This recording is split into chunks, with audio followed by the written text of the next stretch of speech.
Well, Jaffers, what do you think? He's invisible. That's what's the matter with him. If he gets the rest of them clothes off, we'll never catch him in 1,000 years. Hello, and welcome to The Warp Shelf. I'm Frank Duran. I'm Deshaun Vasquez. And today we'll be talking about a brand new movie, The Invisible Man. Mm-hmm. And when I'm talking a brand new movie, I'm talking... They've made this movie a billion times. If we're talking... Even if it wasn't directly called The Invisible Man, we've had reimaginings and remakes of it. This is one of those properties that they've tried to get right ever since the first one did good. Yeah. You know, and the first one is fun. If we're talking the original Invisible Man, I enjoy that movie. So do I. It's a fun movie. It's a chiller. I love old movies not being... thrillers. I like them being chillers. They're kind of like describe them. They're like, they give you the creeps, but they're not exactly spooky. Plus, what was intense then is nowhere near intense now. So you're just kind of like, this is all right. Right, exactly. Like the original Dracula. You would say that's a chiller. It says it's like it spooks you, but it doesn't. It's not like, oh shit, but man, it's that coming atmosphere. at me. But exactly. And the original Invisible Man is important because. And the reason why this movie is important because it's one of the original Universal monster movies. Yeah. And if we're talking about something personal to us, I like to start every podcast to review with, we got to tie it to something personal. I'm a huge Universal monster fan. Even when I was a kid, I was a huge Universal monster fan. I was into anything horror. Exactly. So, of course, I was always going to gravitate towards them. Exactly. And I feel like I was always a big fan of Frankenstein. Duh, my name's Frank. I was always like, hey, there's a cool guy with a Frank in his name. I really like the original James Whale Frankenstein movie. I'm actually a huge fan of the original novel. And I'm still waiting for a more faithful adaptation of that. We did try once in the 90s. Kenneth Branagh directed it. Wasn't great. Wasn't good. De Niro was really good in it though. But it's one of those things that Invisible Man, it can be... It's a weird Universal monster. He's not fantastical. And other than he's just, you can't see him, he's not a vampire. He's not a reliving zombie thing. Yeah. He's not a wolf man, which is the most fantastical. If you have to talk about the most fantastical, there's the Mummy and then there's Wolfman. Yeah. Those are the most fantasy driven of the Universal monsters. And this one is the most down to earth, and this new movie plays to that. And I think this is one, if not the best Invisible Man adaptation. This is this is up there. It was a great way to reinvent it. It had already piqued my interest the moment that I had seen the trailer. I knew that Leigh Whannell was attached to him. Hey, I like this other stuff. Yeah, you're like, I like Saw. Just I like Saw. I like his cameo in Aquaman. He works with James Wan a lot. They went to film school together. Oh, cool. So they worked on Saw together. They did the short film for it first, and then that hit it big. So they've collaborated a bunch. Nice. But now he's starting to direct a little more because he's usually primarily a screenwriter and sometimes an actor. When we were looking at the IMDb, it's 20, and then there's only 4 movies he's directed. Yeah. Insidious Chapter 3, Upgrade, and this. And then after this, they were give him Escape from New York, and you're like, wait. Well, let's see, what? Because that Escape from New York remake has been happening forever. Yeah, and it's changed a bunch of hands. How about it just not happen? Yeah, please, God. Unless Robert Rodriguez directs it. Exactly. Unless. So, but it's interesting because this is one of those movies that I don't feel had a huge campaign going out on TV. Yeah, it was one of those things where people knew it was coming, but they weren't and really hyping it up. This is a real surprising movie in that aspect, that this probably should have been a little bit more hyped up because this is pretty damn good. Yeah.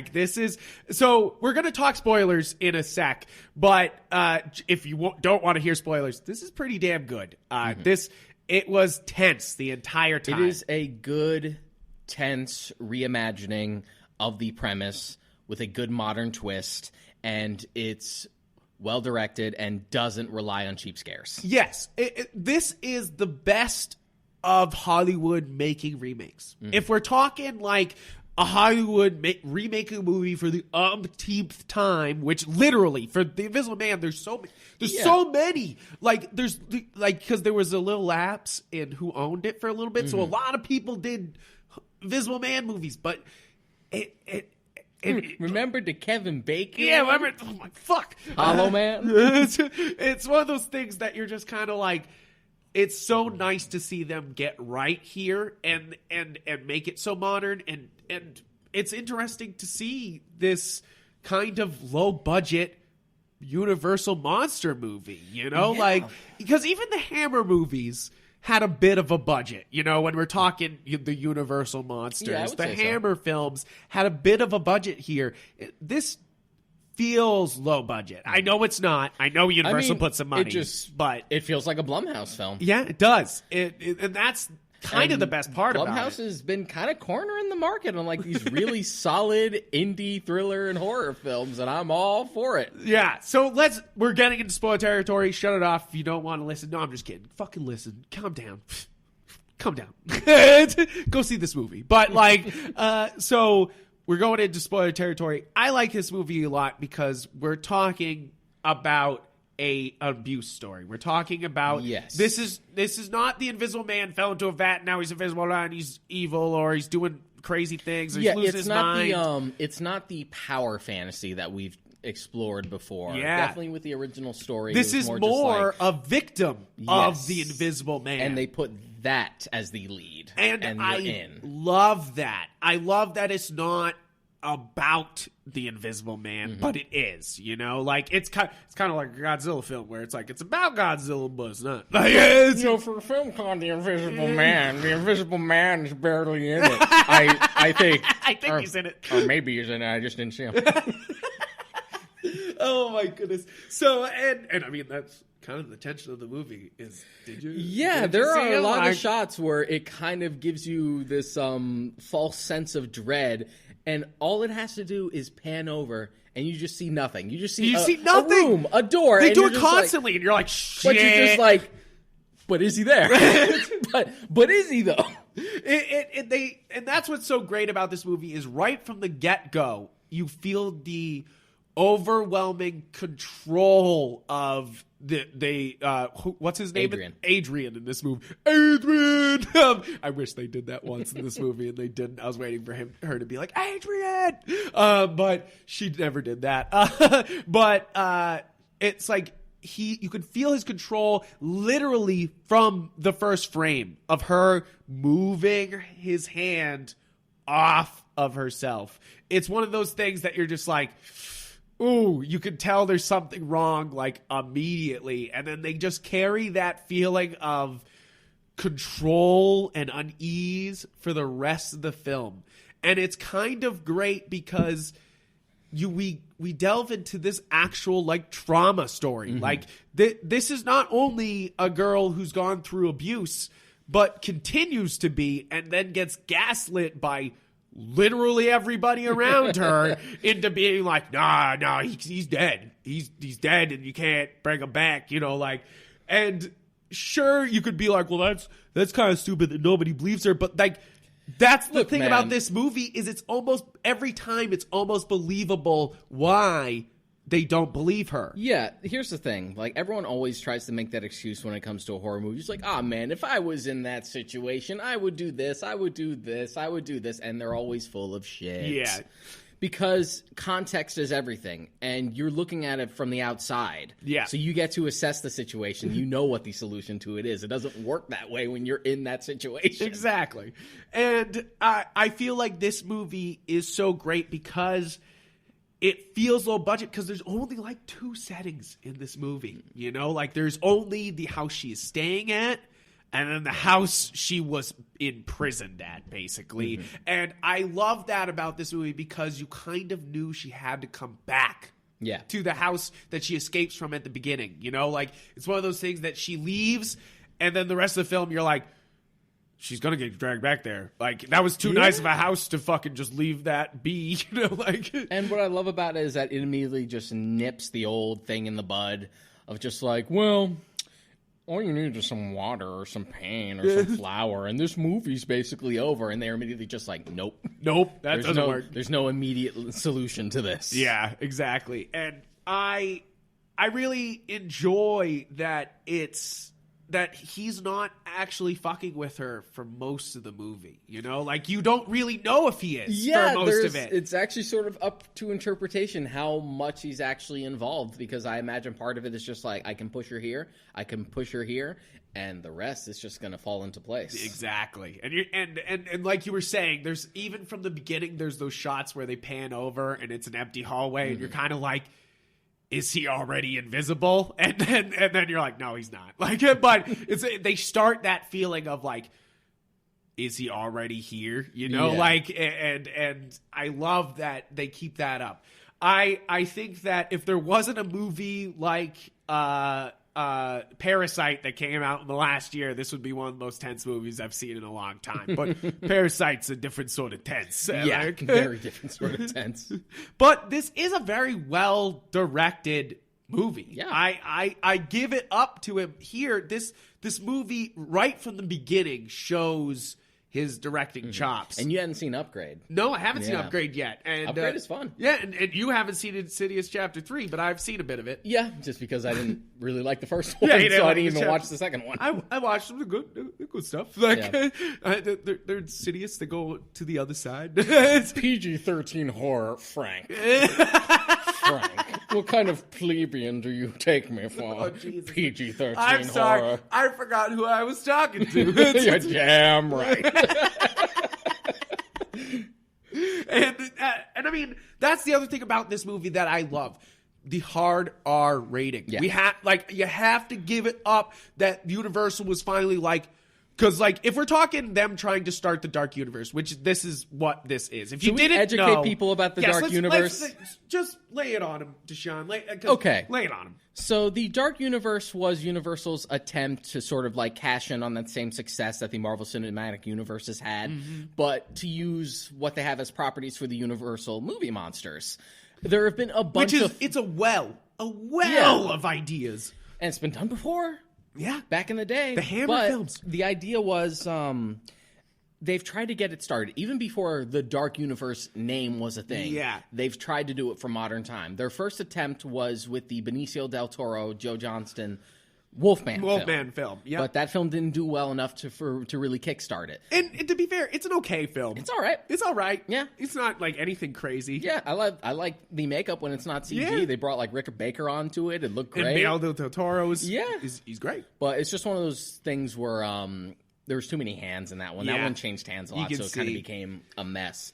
But their second failed attempt was with Dracula Untold, which was just basically a movie where they tried to turn Luke Evans into like superhero Dracula. And then the third attempt was the Tom Cruise Mummy film, which which they really leaned hard into to the point where like they had the Dark Universe logo at the beginning of the movie. Really? They had like post-credit scenes. They were setting up stuff. They had Russell Crowe in the film as Dr. Jekyll and Mr. Hyde, but he was like the Nick Fury equivalent to that universe where he owns like this museum of like, hey, look at all these Easter eggs of all these movies we'll explore. Never happening.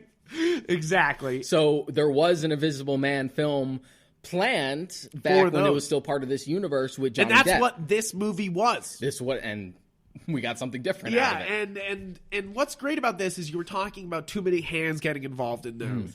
This is him directing, writing, and doing the screen story. I don't know what that. I don't know why he gave him a double credit himself there. But screen story usually only works out. It's either screen story or just story when there are multiple writers and they sort of differentiate. Well, who had a hand in which is so funny that who came up with the premise, etc. When it's just one writer and director, you really didn't need to give yourself the screen story credit. I think that shows how many hands this movie had moved through, and like he may have been involved in a very early version like this. Yeah, and it might have been one of those things where like he was only attached to write, and then so the important part about that is you were talking about Johnny Depp was attached to be that, and then they even were like Alexander Skarsgård, and then they had several big names attached to here, and then they decide, and I know this is a spoiler. Sorry guys, we already said it.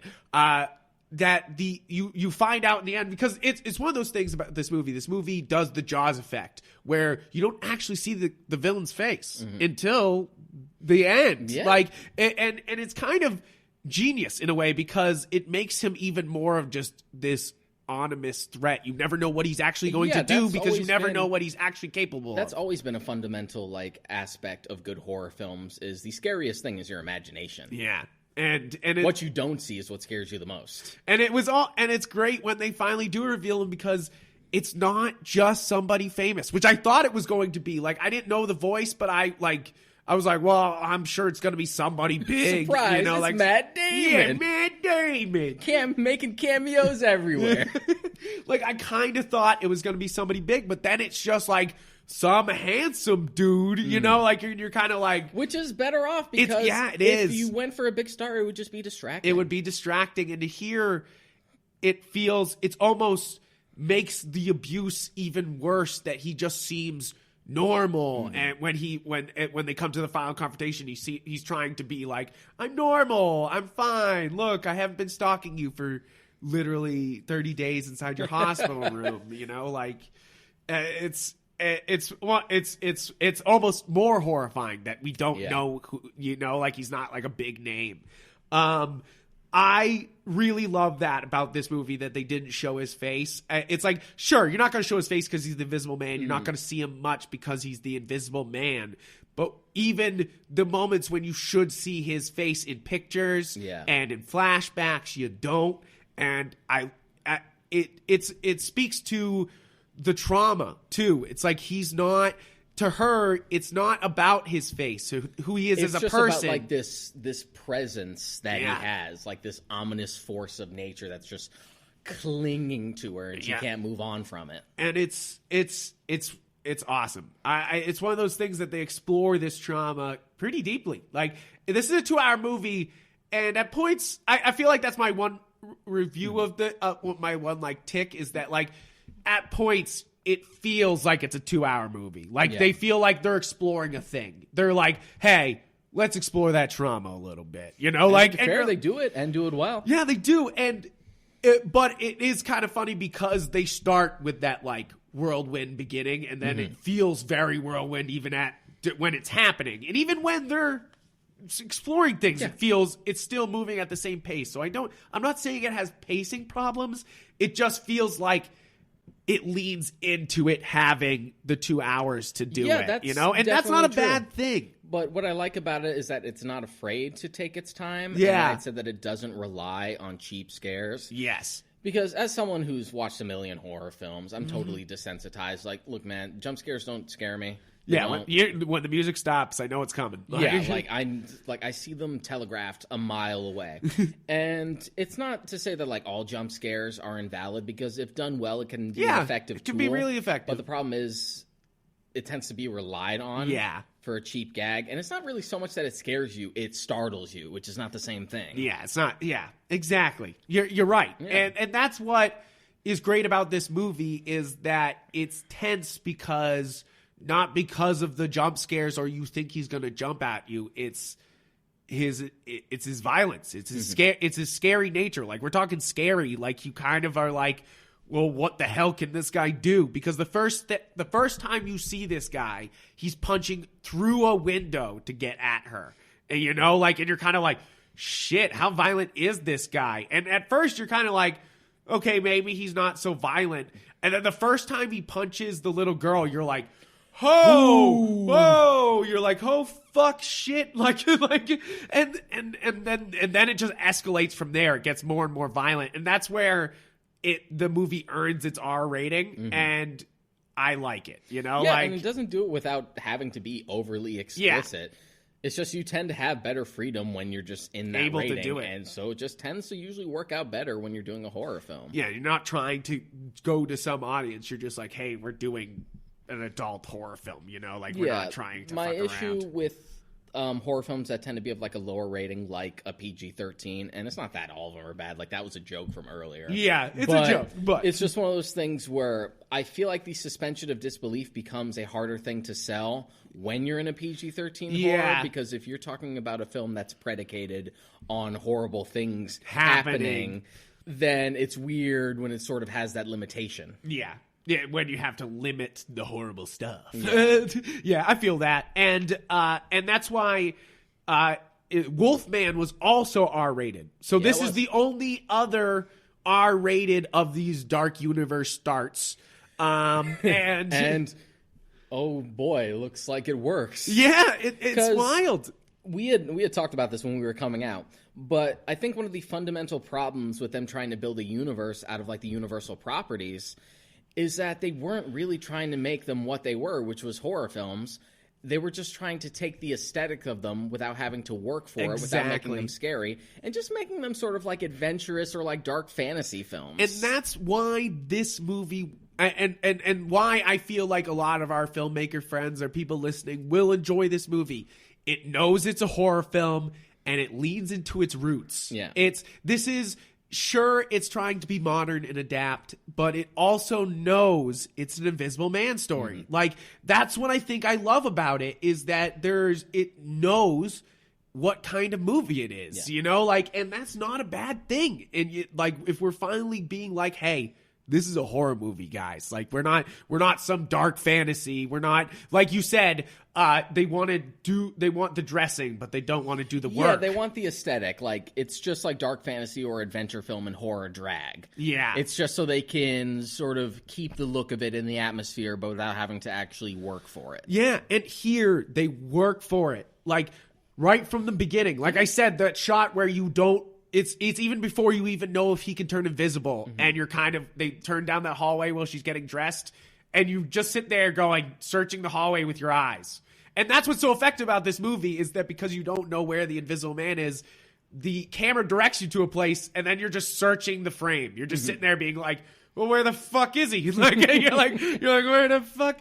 And then it turns out that it's not a jump scare, which makes it even better. Like, it's almost like a more horrifying situation they run into instead of just like a boo, like he does eventually do the surprise, but it's more at a horrifying moment than he does it, like, so when they do save the jump scare, it's for an effective emotional moment.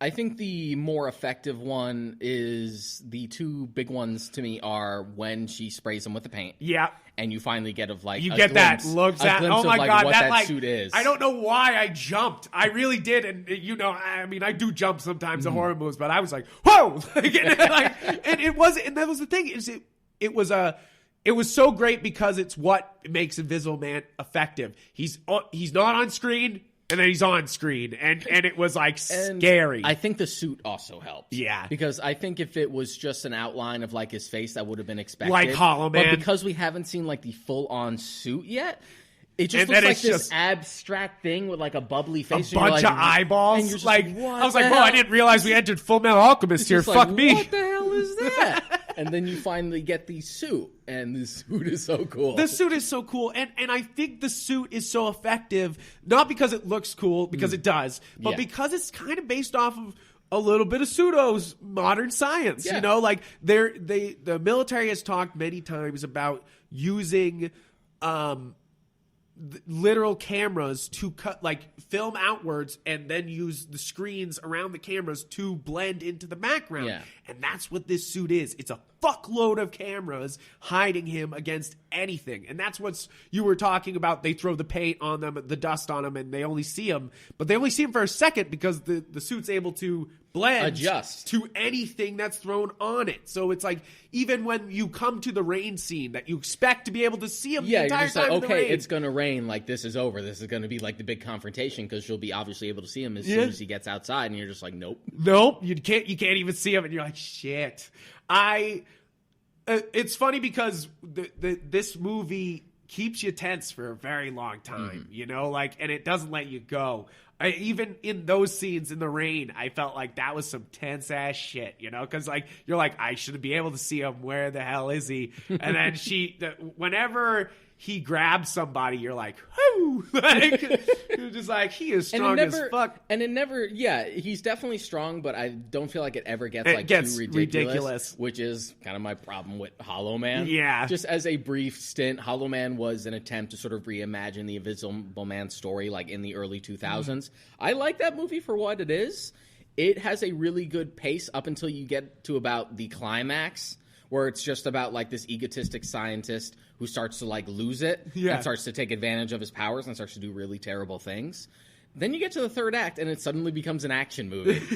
Like it's like out of nowhere, like becomes Aliens. There is an action scene in this with the when they're breaking out of there, but I love it. Mm-hmm. I feel like the biggest flex for this director is his action scenes when he becomes violent, when the Invisible Man becomes violent, because he makes you feel it. Like, I feel like he picks up from James Wan a little bit, where, like, the camera moves with the hits, and it makes you, like, feel the slam. Like, they have this moment where this guy's head goes against a glass, and the camera, like, snaps with him against the glass, and you kind of go, oh, you know, like, a little bit, because it's, like, it feels violent, like, you know, like, and then the camera still moves after that, so it's like it's almost like the camera shakes it off and like keeps going on, and that's where he was flexing the most, was those action scenes, because he was keeping those shots going, and it was really like it was awesome to see them use modern technology to do these Invisible Man scenes and for them to be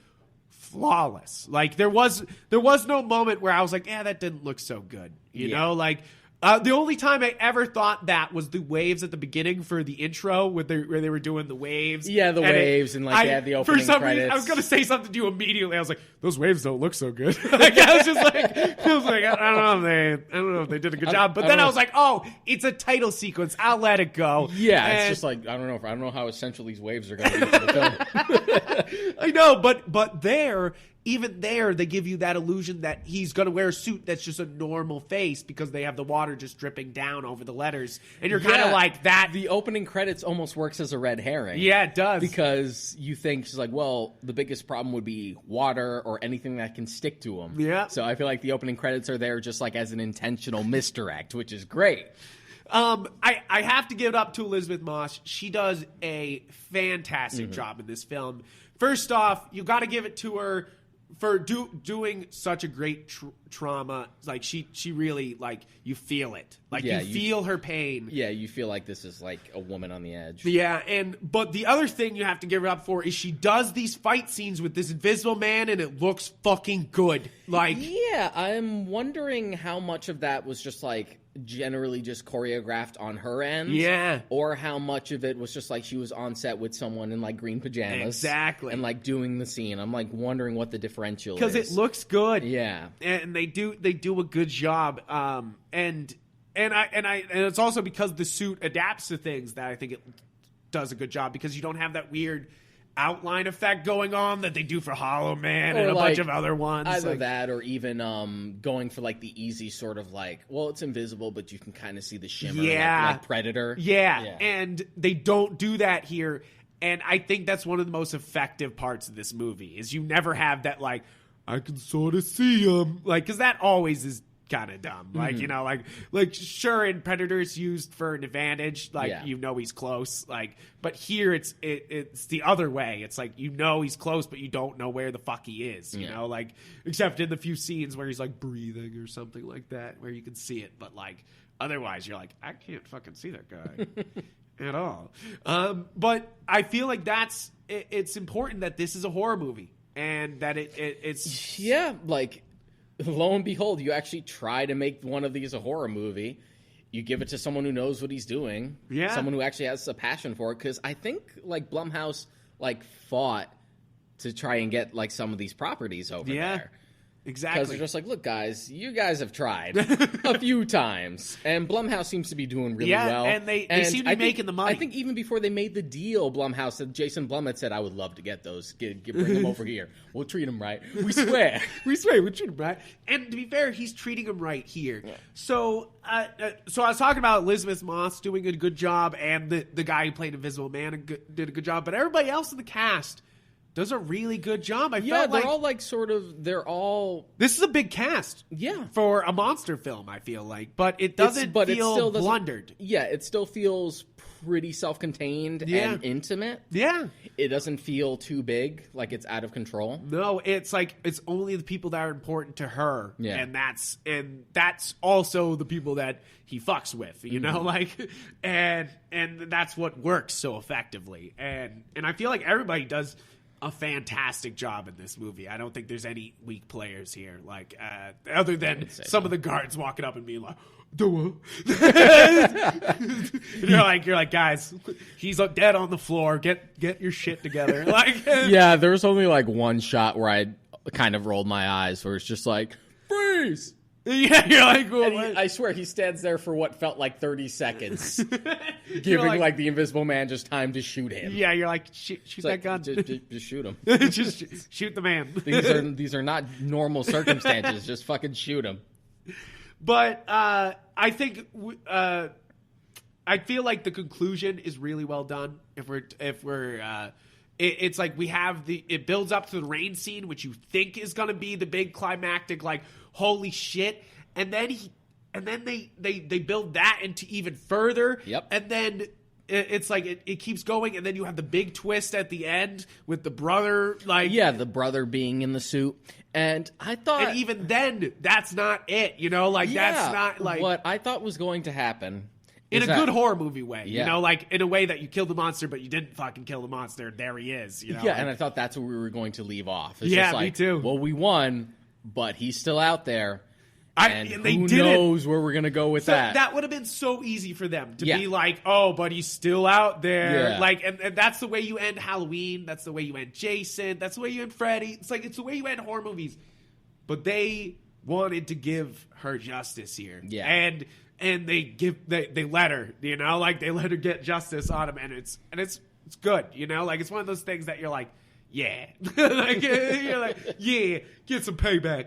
But also, this ends not exactly being like, let's open up the dark universe, but it does open up things. I feel like we could talk about what we think will happen. I think that'd be fun. But also, I mean, if we're talking just actually what they leave it off on, they leave it off with her leaving with the suit, which could be like, next time Elizabeth Moss is the invisible woman. Like, you could do, like, and that's what they did in the 50s. They did the Invisible Woman. Like, it's a thing. Yeah. Like, it wouldn't be out of crazy, but I don't think that's the way to go at all. But I think the best way to go is that he was working for some military project. The whole time they're like, yeah, you know, like top military stuff. He's got this nice house and this nice basement. Like, obviously, military and money. I'm glad that we didn't really get too deep into it, because at the end of the day, like, the minutia of that stuff doesn't really matter. Just like it's just a catalyst so we can actually get this premise going. Yeah, exactly. And and they really don't dwell on it. Yeah, I don't need 10 minutes of exposition to see how the actual suit works, where he got the funding from, etc. So that stuff doesn't really matter. They don't even say it. They barely say stuff about the camera. They just, like, show it. And I love that. Just like, it's just an invisible suit. It works. It looks cool. It looks feasible. We're good. We're good. But what I think they should do is, and they probably will not do this, is take that military program and bring that to a Dr. Jekyll and Mr. Hyde movie. Or, because that's the, like, in the vein of, like, these, like, trauma horror movies, like these dealing with real life trauma stuff. Dr. Jekyll and Mr. Hyde could be a great one. In a world where Joker did extremely well, Dr. Jekyll and Mr. Hyde could be a very good... If you really want to make Invisible Man, like, the retroactive foundation to try and build a universe on, your more appropriate bet would be to sort of still lean into the sci-fi. Yep. Edge a little more into it. Don't go for the more fantastical stuff. No, we can't go for Dracula. You can't do, like, Dracula or Frankenstein or the Wolfman. You could potentially do Frankenstein. You could potentially do Frankenstein. We talked about it, is that Frankenstein, you could do it because you could just stick with the man Frankenstein. We're not talking the monster Frankenstein. Lean specifically into Victor Frankenstein as the this protagonist, monstrous like man. the mad scientist, like the Hammer films did. Exactly. And I feel like that could work, but if we immediately jump from this to a Dracula or this to a Wolfman, it just is too far. Yeah. It's too, like, this is such a basis, you know, like a basis of just realistic, true horror films, you know, like, and that's what they need to keep up. Then maybe a Dr. Jekyll, Mr. Hyde, maybe a Frankenstein that leans into just the doctor, or it's like, it's a problem because there is so many like guys. I think my favorite was, you said, Creature from the Black Lagoon. Yeah. And that's, for me, I would take any remake of the Creature from the Black Lagoon. So, like, using this as a template to sort of like these sort of more intimate, lower budget reimaginings of the classic Universal monster movies. I think that, but it's not even just low budget. Yeah, it's director writer. It's like,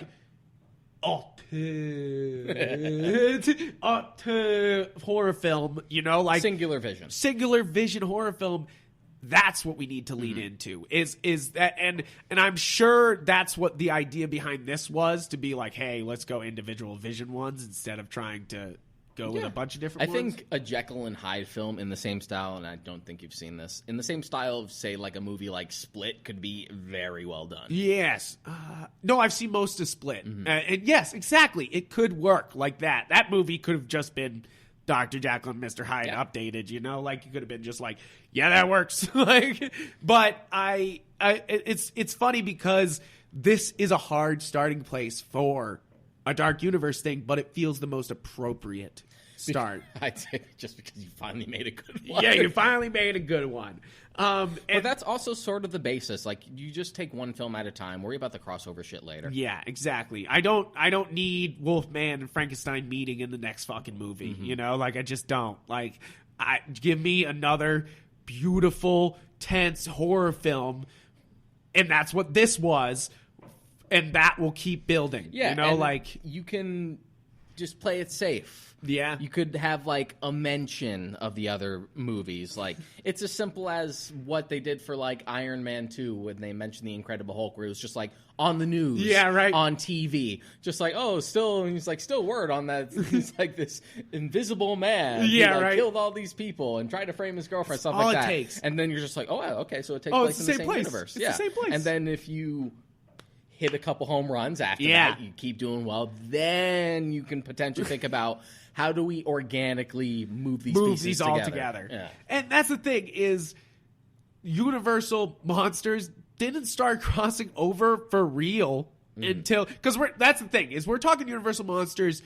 There was a few movies in the Hammer films that were like legit horror movies trying to cross over. But when we're talking, when the crossovers happened, it was Albert and Costello who was bringing all these motherfuckers together.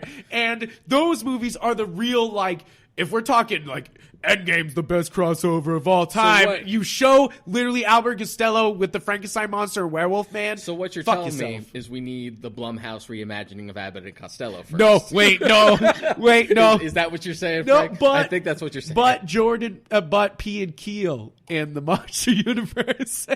Ian Peele. Like, maybe. You know what? I mean, they already got Jordan Peele on payroll. Yeah, right? Like, bring him in. But it's one of those things that I leave this as is, and then make another one. Leave it as is. You know? Yeah, like, I don't need a sequel because, I mean, if done well, it would be difficult. Yes. Because this is a very tense, singular plot and vision. it's very complete. Yes. And it's very much like done. A sequel is going to be very hard to pull off feasibly without it without it feeling cheese. Without it kind of cheapening it. Yeah. Yeah. It would be a really hard one, and it would almost be surprising for them to do it because this was such a big surprise hit that, like, it's like knows? just focus on what you think might also work. Yeah, exactly. And we can hope that that's what Blumhouse will do because they know what they're doing most of the time. So we'll see if that continues. Yeah, they've kind of cornered the market. Yeah, exactly. They're like, we own Hulu. They're like, do you want to watch a horror movie on Hulu? We did it. But guys, check out the movie. It is really good. we don't usually rate things on here, do we? So no, I won't rate it. But it is high up there. It's no 9 or 10, but it could be above. It's very good. It could be a 7 or 8. It's very good and worth the viewing. And if you're a horror movie film buff, absolutely go see this. Like me and Deshaun, we saw this. Is this opening weekend? Or is this second week? It's like you got to go see this if you're a horror movie buff. This is really worth it. And I gotta say that you gotta if you like a tense thriller of a movie, you will also like this because this is not it's a monster film. Yeah, this is opening weekend. In name only. Like it is. The monster is the other humans.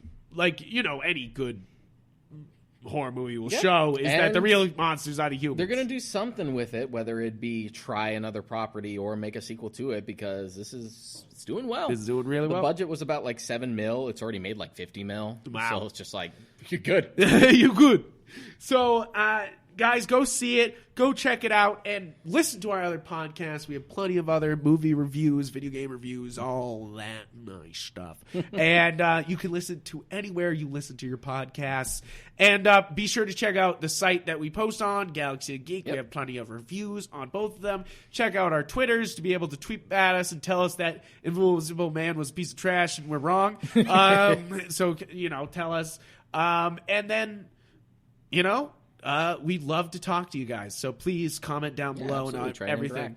And thank you guys for listening. And is there anything else you want to top this off with? No. All right. You guys have a great one. Adios.